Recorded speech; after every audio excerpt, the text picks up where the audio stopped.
In today's video, I'm going to teach you how to add a user on Xero.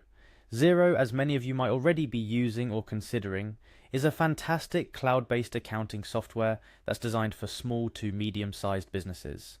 It makes managing your business finances easier and also allows you to collaborate with your team or accounting professionals by giving them access to your financial data. And that's exactly what we're going to go over today.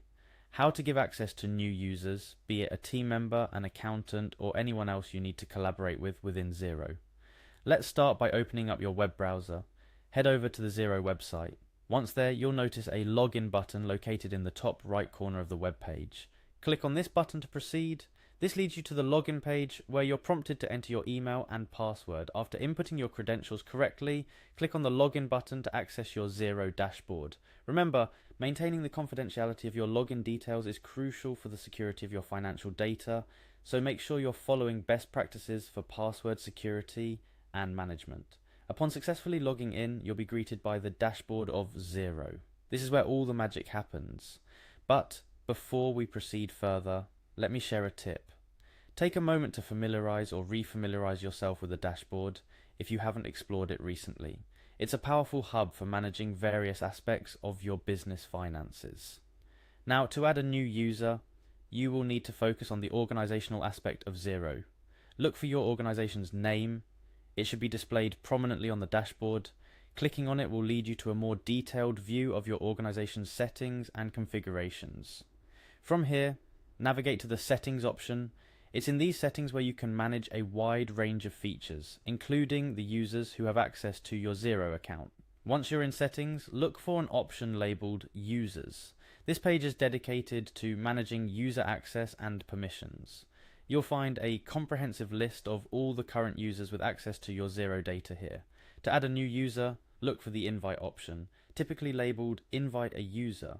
Clicking this will start the process of adding a new person to your Xero environment. The next step is crucial as it involves entering the personal details of the user you're inviting. This includes their name and email address, among other relevant information. It's important to double check this information to ensure accuracy. An incorrect email address, for example, would mean your invite ends up in the wrong hands or doesn't get delivered at all.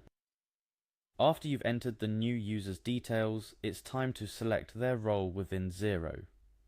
Xero offers various roles with different levels of access and permissions, so choose the one that best fits the new user's responsibilities. This is a significant step because it defines what the user can see and do within Xero. For instance, a standard user might not have the same access as an advisor or payroll admin. Choose wisely based on the level of responsibility and access you wish to grant. Finally, after selecting the appropriate role, all that's left is to send the invite. Click on Send Invite, and Xero will dispatch an email to the new user with instructions on how to join your Xero organization. It's seamless and saves you from manual follow-ups. The user simply follows the link, sets up their login, and they're ready to collaborate with you on Xero. In conclusion, adding a user on Xero is a straightforward process that enhances your ability to collaborate and manage your business's financial aspects efficiently. Just remember to go through each step cautiously to ensure you're giving the right access to the right people. Include all necessary personal information correctly, choose the user's role with careful consideration, and then confidently send out that invite. That wraps up our tutorial for today. I hope you found it helpful and feel more confident in managing user access on Xero. Whether you're looking to collaborate with your accountant or bring a team member on board, you now know the steps to follow. Keep tuning in for more helpful guides and tips to make the most of your Xero experience. Happy managing!